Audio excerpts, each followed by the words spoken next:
अस्सलाम वालेकुम।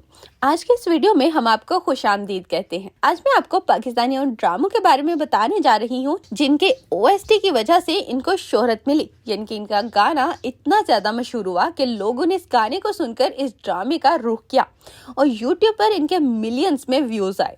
मतलब 100 मिलियन से भी ज्यादा व्यूज हैं और इन गानों को न सिर्फ पाकिस्तान में बल्कि इंडिया में भी बहुत ज्यादा शौक से सुना गया। और फिर जब वो गाना हिट हुआ तो इसकी वजह से ड्रामा भी इतना पॉपुलर हो गया कि इंडिया वाले हमारे ड्रामों को कॉपी करने पर मजबूर हो गए। ड्रामा सीरियल तेरे बिन की ओएसटी के यूट्यूब पर 88 मिलियन से भी ज्यादा व्यूज हैं और इस गाने को शानी अरशद ने गाया भी और कंपोज भी किया। और ज्यादातर जियो के जितने भी गाने और म्यूजिक होते हैं वो शानी अरशद ही देते हैं। बात यह है कि जब ड्रामा सीरियल तेरे बिन सुपरहिट हुआ और इस गाने को पाकिस्तान समेत इंडिया में भी बहुत ज्यादा देखा जाने लगा और पसंद किया जाने लगा, तो इस गाने पर इंडियन चैनल ने स्ट्राइक दे दी और उन्होंने कहा कि ये गाना हमारा है।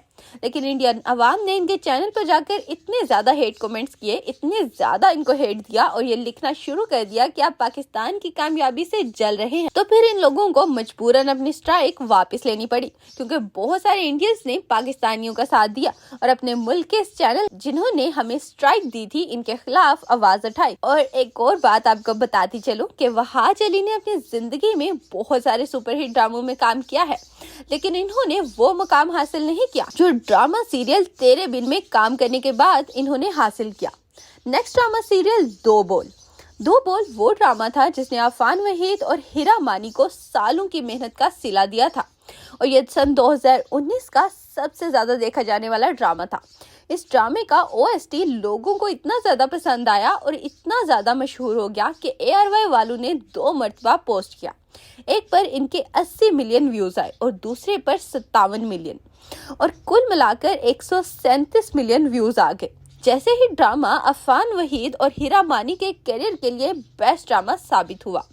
इसी तरह से इस ड्रामे के ओएसटी को गाने वाले सिंगर नबील शौकत और आयमा बैग के करियर के लिए भी सबसे बेहतरीन साबित हुआ, क्योंकि इससे पहले आयमा बैग और नबील शौकत को इतने ज्यादा लोग नहीं जानते थे, लेकिन इस गाने ने इनको 4 चांद लगा दिए। मतलब इनको रातों रात सुपरस्टार बना दिया और इसी गाने की पॉपुलैरिटी की वजह से आयमा बैग इंडिया में भी बहुत ज्यादा फेमस हो गई और वहाँ भी इनके लाखों में फैंस बन गए। ड्रामा सीरियल खुदा और मोहब्बत सीजन 3 के गाने के व्यूज यूट्यूब पर आप जानते हैं कि 3.5 मिलियन से भी ज्यादा व्यूज हैं और इसमें कोई शक नहीं कि ये पाकिस्तान का मोस्ट पॉपुलर सॉन्ग है। ये ड्रामा भी अपने वक्त का सुपरहिट ड्रामा है और इसमें कोई शक नहीं कि इस ड्रामे की वजह से फिरोज खान की फैन फॉलोइंग में बहुत ज्यादा इजाफा हुआ था। इस ड्रामे के गाने को खुसूसन इंडिया में बहुत ज्यादा पसंद किया गया था।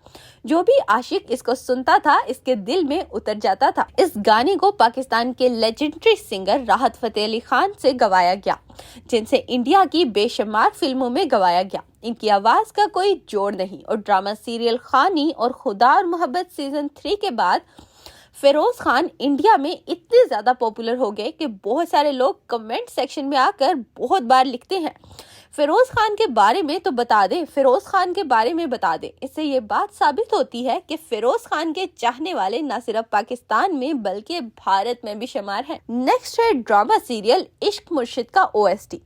पाकिस्तानी ड्रामों के ओएसटी में सबसे ज्यादा और तेजी से 1 मिलियन क्रॉस करने वाला ड्रामा सीरियल इश्क मुर्शिद का ओएसटी है। ये ड्रामा भी पाकिस्तान की हिस्ट्री का मोस्ट वॉच ड्रामा है, बहुत बड़ा हिट और ब्लॉकबस्टर है।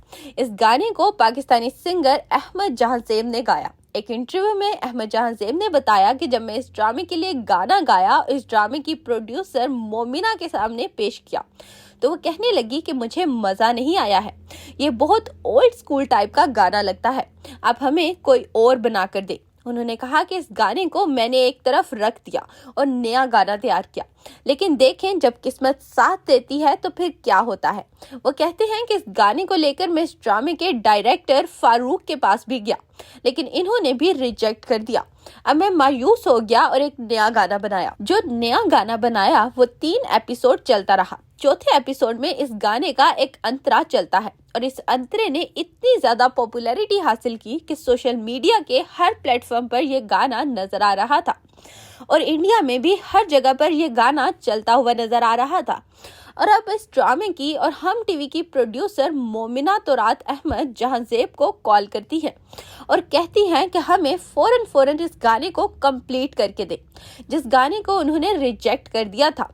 देखिए, गाना जिसे रिजेक्ट कर दिया गया था, लेकिन जब वो चौथे एपिसोड में चलता है इतना ज्यादा पॉपुलर हो जाता है कि लोग सुनते ही रह जाते हैं।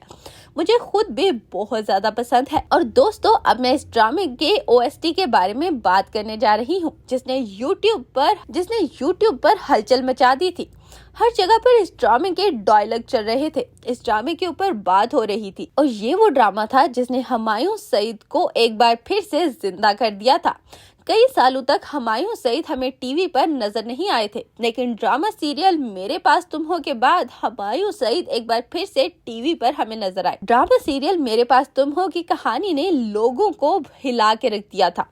और इस ड्रामे में हीरोइन का किरदार अदा करने वाली आयजा खान बताती हैं कि जब मैं ये कैरेक्टर करने वाली थी तो मेरे हस्बैंड दानिश ने मुझे बहुत मना किया। उन्होंने कहा कि नेगेटिव कैरेक्टर करने के बाद जितना हेट मिलता है तुम नहीं जानते, क्योंकि मैं नेगेटिव कैरेक्टर करता रहता हूँ। और इसके बाद आयजा खान बताती हैं कि जब ये कैरेक्टर मैंने कर लिया तो मैं कहीं भी बाहर जाती थी तो लोग मुझे बहुत ज्यादा हेट देते थे और कहते थे वो जा रही है 2 टके की लड़की। इस ड्रामे के ओएसटी पर यूट्यूब पर 200 मिलियन से भी ज्यादा व्यूज हैं और इसको गाया था राहत फतेह अली खान ने। ड्रामे ने इंडिया में भी धूम मचा के रख दी थी। ये ड्रामा इंडिया में इतना ज्यादा पॉपुलर हुआ कि वहाँ के डायरेक्टर और प्रोड्यूसर मजबूर हो गए इसकी एक सस्ती कॉपी बनाकर पेश करने में। लेकिन जब उन्होंने वो ड्रामा बनाकर पेश किया तो लोगों को साफ नजर आ रहा था कि ये मेरे पास तुम हो की कॉपी है। ये थे पाकिस्तानी ड्रामों के वो ओएसटी जिन्होंने पूरी दुनिया में शोहरत हासिल की। जहाँ जहाँ उर्दू बोली और समझी जाती थी वहाँ इन लोगों ने इन गानों को जरूर सुना होगा। और आपको एक और बात बताती चलूं, ये वो गाने हैं जिन्होंने बहुत सारे उन लोगों को जिनको कोई नहीं जानता था, इनको बहुत ज्यादा शोहरत भी दिलाई। और इसी तरह से आपकी जिंदगी में कुछ काम ऐसे हो जाते हैं जो देखते ही देखते आपको न जाने कहां से कहां पहुंचा देते हैं। उम्मीद है आज की वीडियो आपको पसंद आई होगी। मिलते हैं नेक्स्ट वीडियो में, तब तक के लिए हमें दीजिए इजाजत। अल्लाह हाफिज।